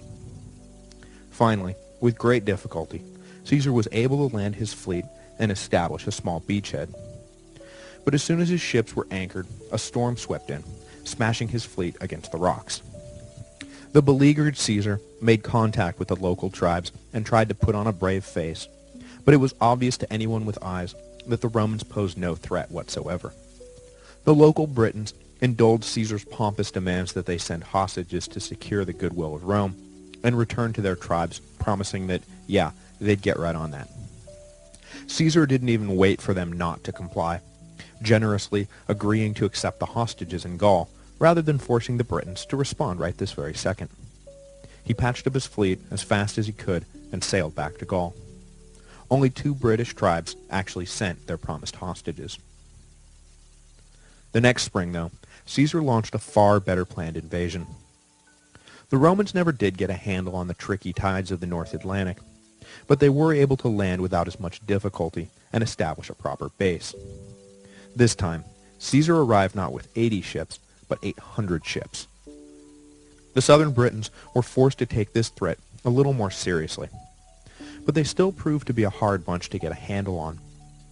They all willingly agreed to submit to Rome, but took every opportunity to undermine the Roman presence and showed little stomach for the kind of real, actual submission the Romans were used to. The Britons seemed to be treating the Romans as little more than a temporary nuisance, shining on the invaders until they lost interest and went home. Caesar pressed inland and met with fiercer resistance, but primarily in the form of guerrilla attacks rather than open battle. Eventually, Caesar learned who was directing the resistance and put their stronghold to siege. Failing to land a counterpunch on the Roman camp and draw Caesar away, the resistance ended and the besieged tribe agreed to recognize a king of Caesar's choosing. Anxious to get back to Gaul, Caesar left the islands in the hands of local allies. It would be another 100 years before Rome returned to fully incorporate Britannia as a province. The expedition had resulted in little material gain, but in terms of publicity, the invasion was a huge success for Caesar personally. There was nothing, it seemed, that the charismatic general could not do. Caesar returned to Gaul and settled in for a long winter. His heart was heavy with grief, and his mind was racked by dread at news he had received while he was in Britain. His daughter Julia had died in childbirth. The death of his only child affected the passionate Caesar mightily, but he further struggled with the implications this had on his alliance with Pompey. With Crassus in Syria, Pompey stood alone as the dominant triumvir in Rome, and now had nothing to bind his interest to Caesar's. But the sullen general did not have long to dwell on his grief or his political future. In northeast Gaul, a full legion was tricked out of their winter quarters by supposedly friendly locals, lured into a trap, and slaughtered to a man. But this was not news that Caesar would learn until after he got word that another camp was under siege by the same group, whose ranks now swelled with warriors from all over the country who wanted nothing more than to kill Romans. The besieged camp was led by one of Caesar's ablest commanders, Quintus Cicero, brother of the great orator. Quintus had not fallen for the ruse that had lured out the slaughtered legion from their camp, and despite the satisfaction of seeing through the trick, he was now surrounded by a rebel Gallic army and unable to get word through the line that he was under attack.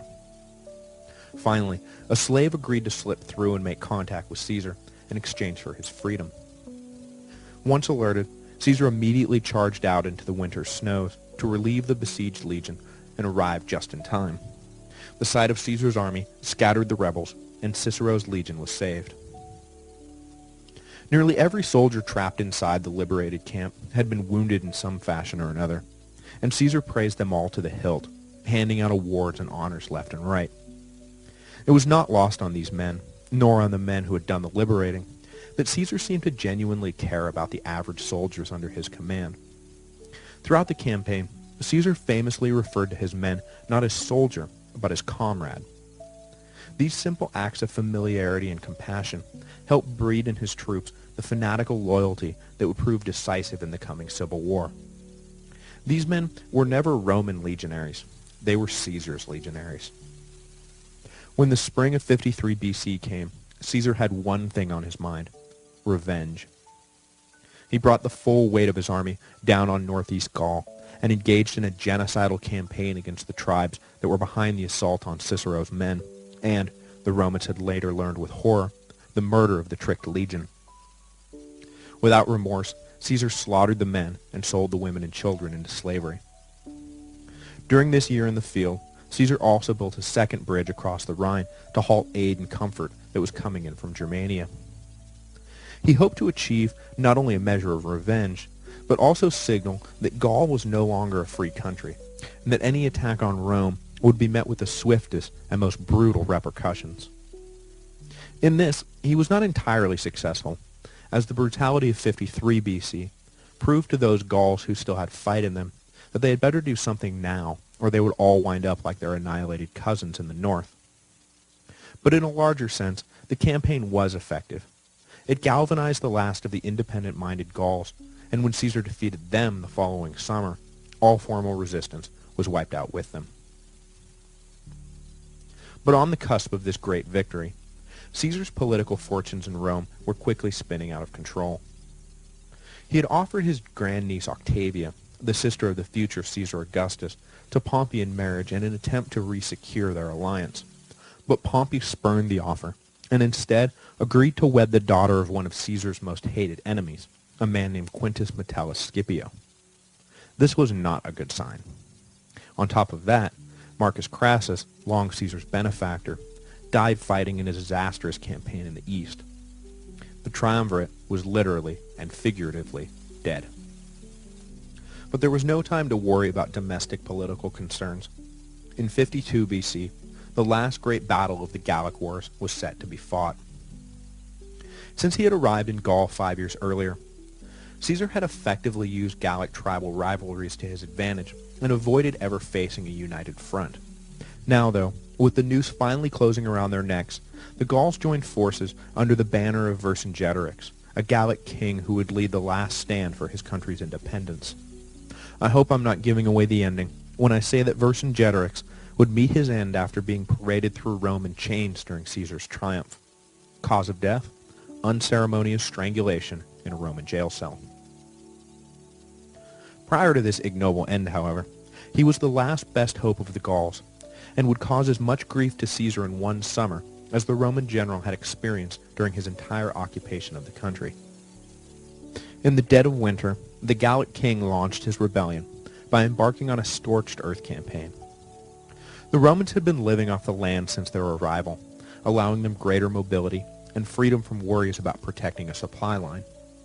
Now, Vercingetorix put as many towns and granaries as possible to the torch. It was cruel and punished his own people as much as it punished the Romans, but this was a time for desperate measures. He was persuaded, however, to spare Avaricum, the greatest city in southern Gaul, a decision he was uncomfortable with and would soon regret. Caesar gathered his scattered legions and headed straight for the great city. Despite assurances from the Gallic nobility that Avaricum was impregnable, Vercingetorix was forced to watch helplessly as the city fell after a brutal 30-day siege. Caesar's starving soldiers killed everyone in the city. Most importantly, they had secured enough food to see them through the next few weeks. The Gauls retreated, and as soon as he resupplied his army, Caesar followed. A series of feints and counterfeints finally saw the Romans chase the Gauls behind the walls of Gergovia. This time, however, overzealous Roman soldiers attacked too early, despite Caesar's order to restrain themselves, and blew the one chance that they had to take the city. Forced to retreat after sustaining serious casualties, the Romans had more to worry about than simply licking their wounds. The defeat at Gergovia had broken the aura of invincibility surrounding Caesar, and the tribes across the country, including some of the most steadfast Roman supporters, flocked to Vercingetorix's banner. Caesar was facing the fight of his life. The whole country was now in revolt, and if he was forced to retreat to Roman territory, he was sure to be stripped of his command by enemies in the Senate. So, rather than fall back to the south, Caesar ordered his shock troops to move north. At this desperate hour, Caesar caught one of his many lucky breaks. Engaging in a brief battle, little more than a skirmish, the Romans got the better of an attacking Gallic force. The defeat spooked Vercingetorix, and rather than staying on the offensive, he ordered his army of 80,000 to retreat to the walled city of Alesia. Caesar saw his fortune change at once. Alesia was a hill fort located between two rivers, and though it would be nearly impossible to storm, it was also nearly impossible to keep it resupplied. All he had to do was ring the city and prevent any relief from getting through. After that, it was just a matter of waiting for those trapped inside to surrender.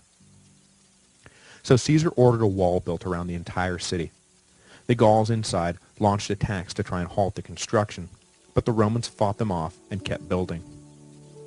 Soon, the city was encircled and the waiting game began. But then word came of a new wrinkle. A relief army, estimated at some 60,000, was on its way. Caesar, thinking fast and unwilling to lose his opportunity to force Vercingetorix's surrender, ordered a second wall be built, this one facing out, towards the oncoming army. Once this wall was completed, the Roman army's whole world collapsed to the few hundred yards between the two walls. The game now boiled down to who would relent first. The Romans were not well stocked, but those trapped in Alesia were already starving to death. The commander of the newly arrived Gallic army knew Vercingetorix would not be able to hold out much longer, so he launched a full-scale attack at a weak point in the outer wall. The legions massed to repel the assault, but slowly began to lose ground. Fearing that the day and the whole campaign might be slipping away, Caesar personally led his cavalry out from behind the walls and circled around behind the Gauls. Suddenly surrounded, the Gauls panicked and broke apart in disarray. Inside Alesia, Vercingetorix watched with resignation as his rebellion came to an end. There was no hope of lifting the siege now. The next day, the Gallic king rode out of the city on his horse and surrendered to Caesar, hoping to spare as many of his people as possible from future reprisals. The siege of Alesia, which ended in October of 52 BC, marked the end of organized resistance to Roman rule in Gaul. Caesar had achieved everything he had set out to do, conquering vast new territories for Rome, exploring lands heretofore unknown, and making himself an incredibly wealthy and famous man. He hoped that his victories would earn him safe passage back to Rome and freedom from prosecution once he arrived there, but I think we all know that this was never meant to be. Next week, we will bring the rest of the players in this greatest of Roman dramas up to that fateful year of 49 BC. While Caesar was in Gaul, Crassus had started a war with, and then been destroyed by, the Parthians. Pompey had slowly moved into the senatorial camp after his consulship ended. Cicero had been banished and then unbanished from the city, while Cato had been forced to take an unwanted command in Cyprus by Clodius, whose free grain program excited the masses, distressed the Senate, and eventually led to the populist Hellraiser's murder, a murder that would spark riots as rival gangs took to the streets to battle one another for control of the city. Rome was quickly descending into violent anarchy, and when the great General Caesar finally arrived and put the city under his thumb, many welcomed him not with fear, but with relief, never realizing that the stability Caesar promised came at the price of their freedom.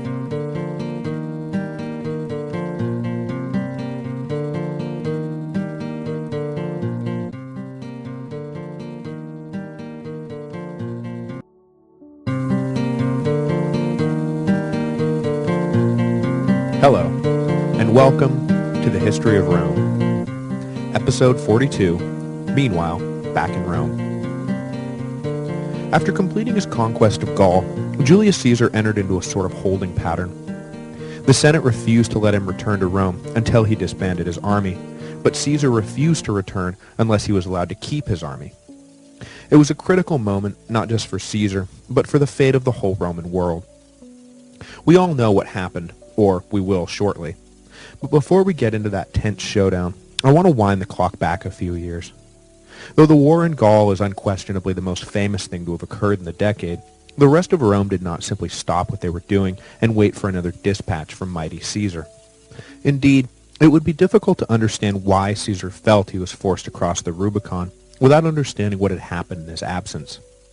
It was a decade that saw the death of Crassus after one of Rome's greatest military defeats, the breaking of the triumvirate, and increasing civil unrest in the city as both the populist tribunes and the conservative Senate grew more inflexible and radicalized. Rome and Caesar were on a collision course that would destroy the 500-year-old republic. You may recall that near the end of his consulship in 59 BC, Caesar sponsored the adoption of a one Mr. Clodius Pulcher by a plebeian, allowing the flamboyant demagogue to abandon his patrician status and run for tribune. This was in retaliation for the sharp attacks Cicero had publicly leveled against Caesar, as Clodius was one of the great orator's most bitter enemies. The whole adoption was completely illegal for a laundry list of reasons, but you may have noticed that the rule of law did not count for much in Rome these days. Once Clodius was in a position of authority, the deal was that he would go after Cicero full bore and make him realize that messing with Caesar was very bad for his health. But, of course, once he was off his leash, there was little stopping Clodius from making everyone realize that messing with Clodius was bad for everyone's health. Immediately upon attaining the tribunate, Clodius passed a law making exile the punishment for killing a Roman citizen without trial. There was absolutely no doubt who the intended target of the law was, as this was exactly what Cicero had done when putting down the Catiline conspiracy. Once the law was passed, Clodius and the growing gang of thugs whom he surrounded himself with drummed up popular support for the banishment of Cicero from Rome. At first, Cicero could scarcely believe that the gambit would work, and turned to his friends in the Senate for support, and specifically to Pompey, to put a stop to the craziness. But the word had gone out that the triumvirate supported Clodius's vendetta against Cicero. Though neither Caesar nor Pompey necessarily supported banishing Cicero, they felt compelled to follow through on what they had set in motion. When Pompey refused to speak on Cicero's behalf, the craziness became reality. In 58 BC, no doubt still reeling in disbelief, Cicero packed up and sailed for Macedonia, unsure if he would ever see Rome again. It was, by his own admission, the lowest moment of his life, and he confessed that during his exile, suicide crossed his mind on more than one occasion. With Cicero out of the way, Clodius next set his sights on Cato. The triumvirate had far fewer misgivings about getting rid of the moralizing teetotaler, and embraced Clodius's scheme to remove the powerful senator from Rome. Clodius, who obviously saw politics through a highly personal lens, hatched a plot to take care of two enemies at once. When he was a young man, Clodius, like Caesar, had been taken hostage by Cilician pirates. The young patrician had demanded that the king of nearby Cyprus pay the ransom, but the king had refused to come to the aid of this demanding young nobody, earning the lifelong enmity of Clodius, who now, suddenly, was somebody. So now, after years of nursing a grudge, Clodius had his revenge. He passed a law stripping Cyprus of its client kingdom status and annexing it officially into the empire. He then nominated Cato as the perfect candidate to govern the new territory, what with his well-known administrative skills and reputation for honesty, etc., etc. Cato was flummoxed. He couldn't say no to the appointment, but did not want to leave the city at this critical hour. It was clear that Rome was being taken over by lawless thugs, who would destroy all that was good and pure about Rome if they were not checked. But like Cicero before him, he could find no one who would help him avoid this de facto banishment. So Cato left Rome, the king of Cyprus was deposed, and Clodius patted himself on the back. This was almost too easy. For his next trick, Clodius introduced Rome to something that, at the time, was highly controversial, hence the need to get rid of Cato and Cicero, but would soon become an undislodgeable cornerstone of public policy, the free grain dole.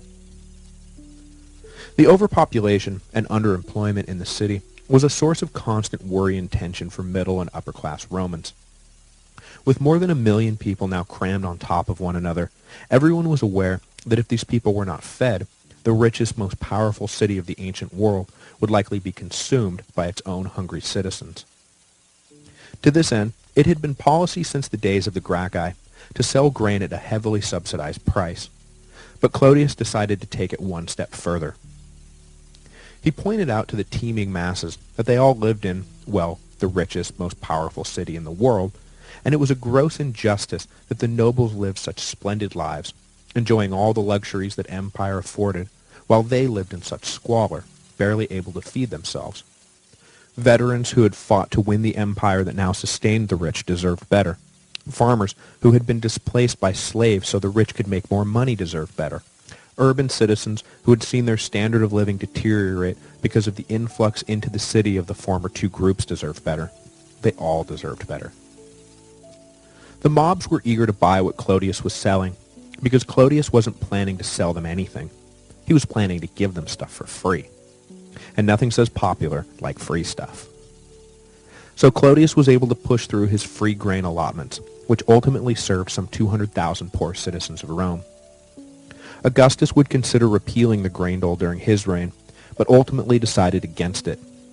Once given, it is hard to take away, and it simply wasn't worth the price of feeding the masses to risk revolution.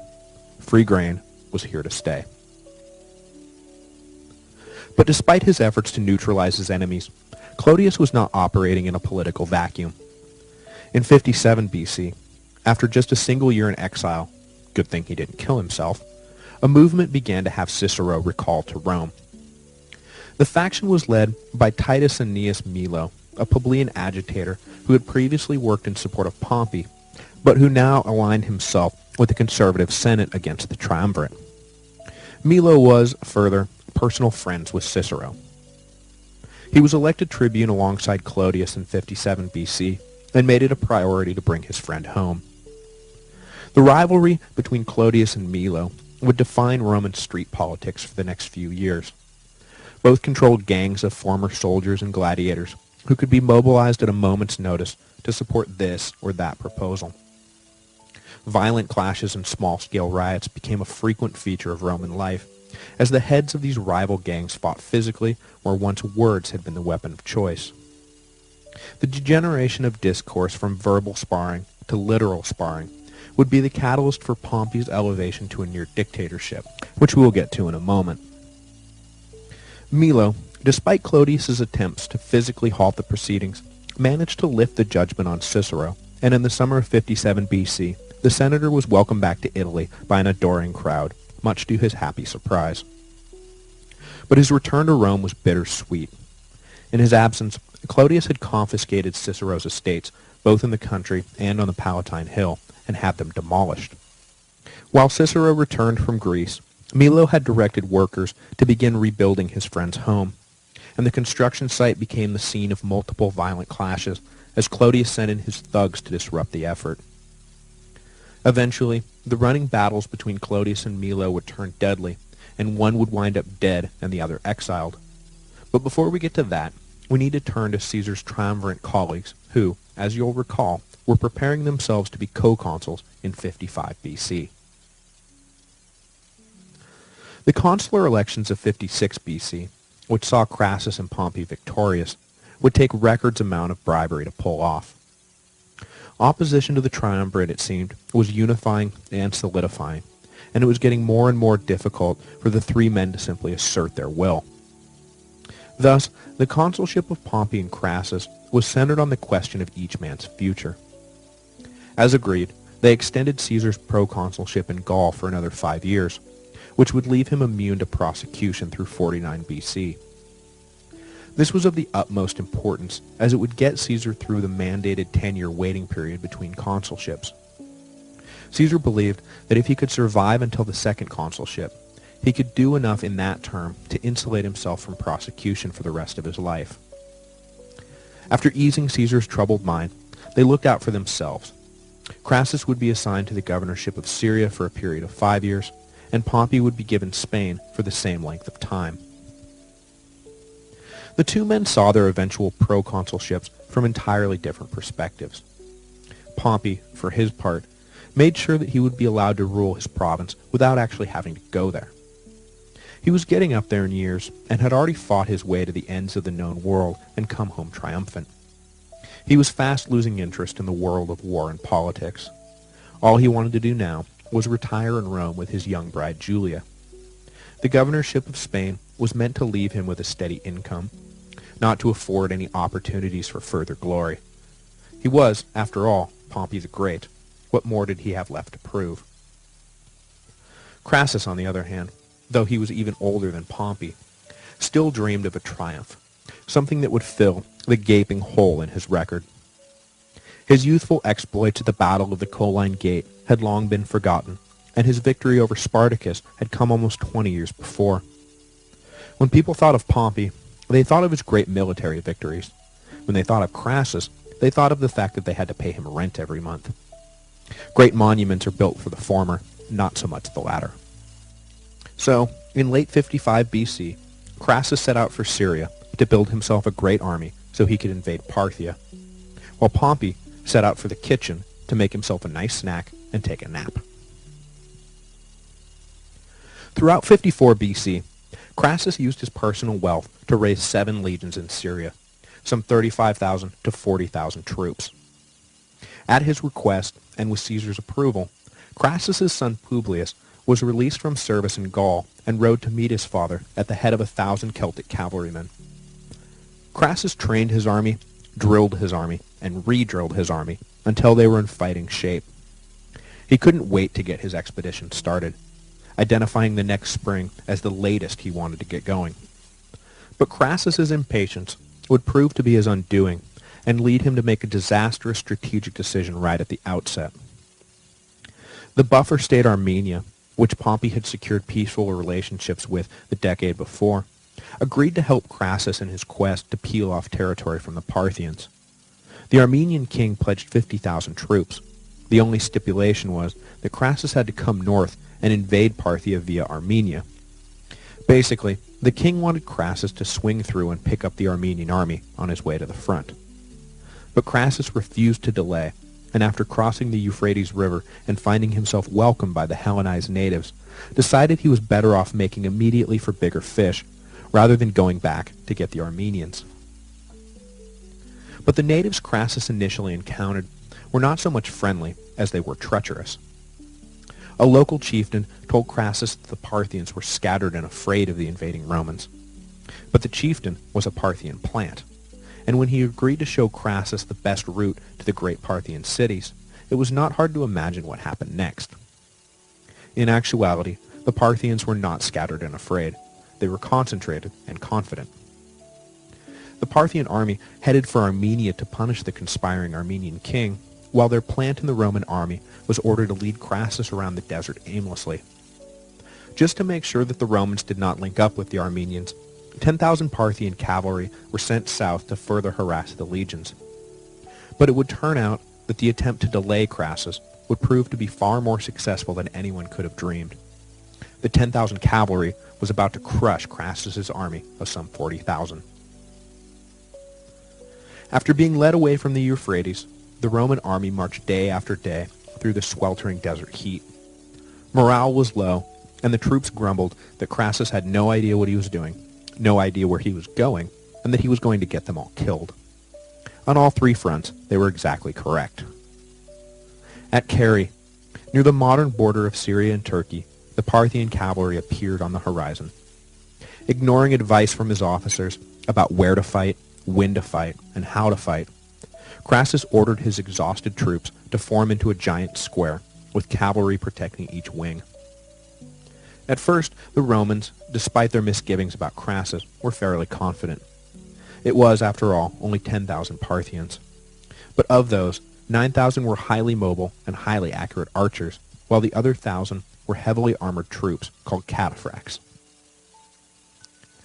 The Parthian light cavalry opened up the attack. They would charge the Romans at full speed, firing arrows the whole time.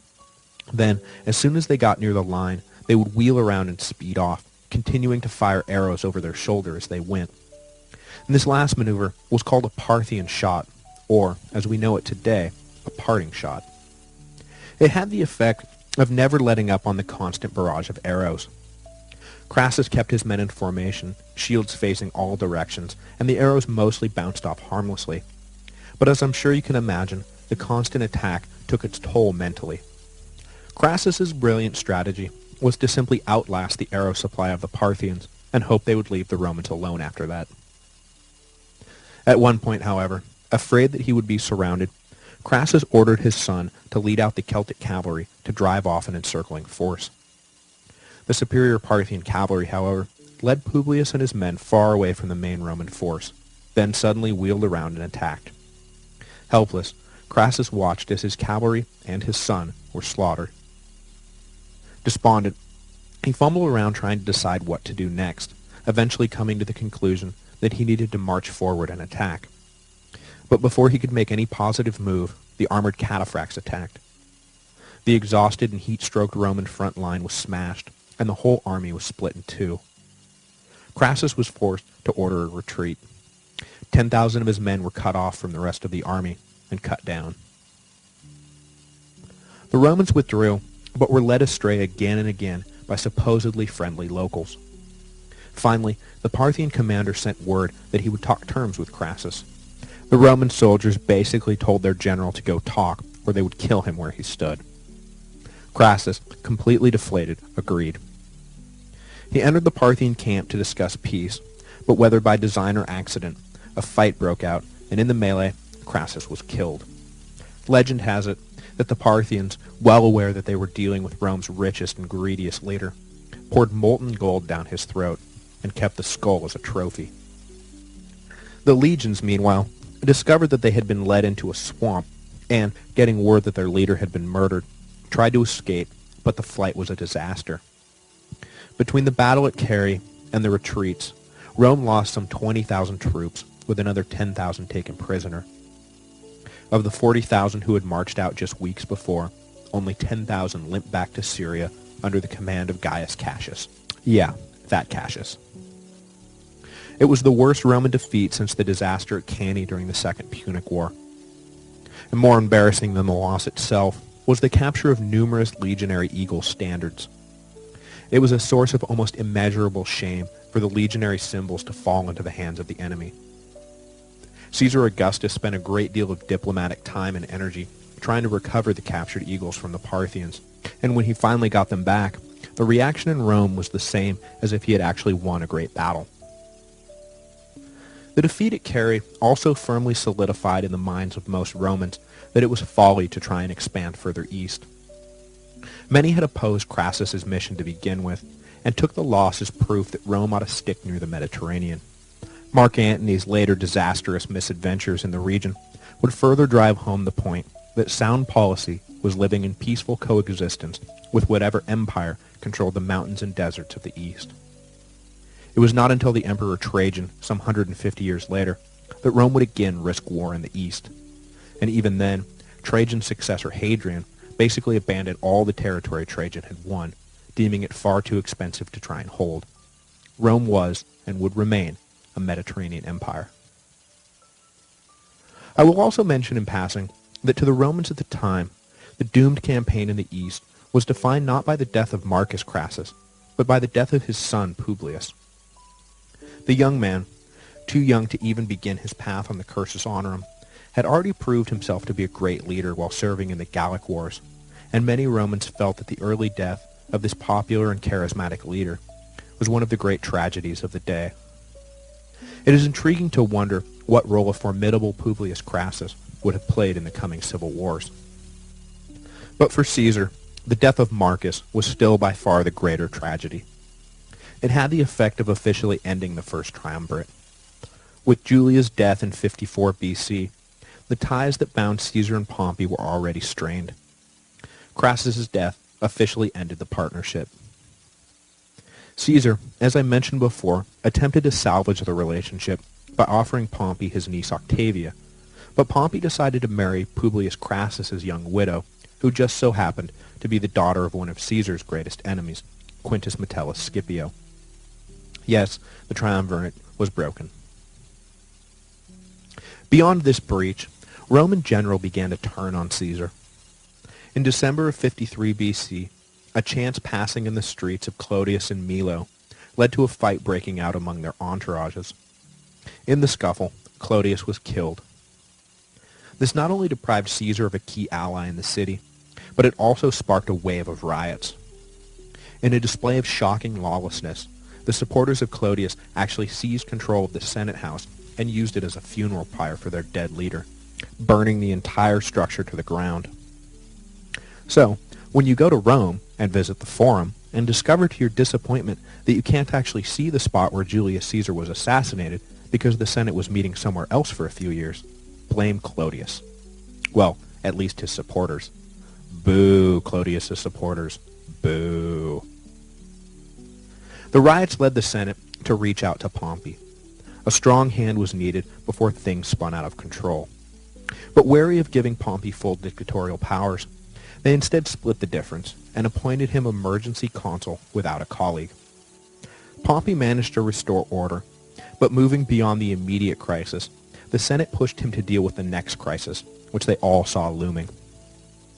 Caesar had just emerged completely victorious in the Gallic Wars and was sitting in Gaul with 50,000 battle-hardened veterans. The Senate was itching to strip Caesar of his command and punish him for all the terrible things he had done, real or imagined. But obviously, Caesar wasn't just going to roll over, so a tense showdown began, with both sides refusing to blink. Pompey pushed the envelope first, by passing a law allowing for retroactive prosecution for bribery, putting the Senate on firm legal footing to go after Caesar when he returned to Rome. Next, the Senate demanded that Caesar stand down his legions, now that, by his own admission, the war in Gaul was won. Caesar countered this by saying that was fine as long as he was allowed to stand for consular election in absentia. Pompey responded by answering that no, he would not be granted any such concession, and further, he would not be allowed to stand for election at all unless his army was disbanded. Caesar said that was fine. He would give up his army as soon as Pompey gave up his. But as Pompey's army was slowly but surely transforming into the army of the Republic, the Senate refused to let Pompey agree to these terms. They demanded Caesar disband his army, or he would be declared an enemy of the state. Here, then, was the final break. Despite the best efforts of Cicero and the other moderates, the two sides had dug themselves in too deep. There was no way Caesar was coming back to Rome without the protection of either his army or the imperium that came with the consulship, and the Senate was not going to let him have either of those things. Over the winter of 50 BC, Caesar considered his options. The personal feud between himself and the Senate had now grown into a full-blown constitutional crisis, and there was no way of knowing what the outcome of any given decision he made would be. Should he try to broker a deal through Cicero, recognize that he was outnumbered and capitulate, or should he just go all in and march back to Rome with his army? Next week, I think we all know what Caesar decides to do.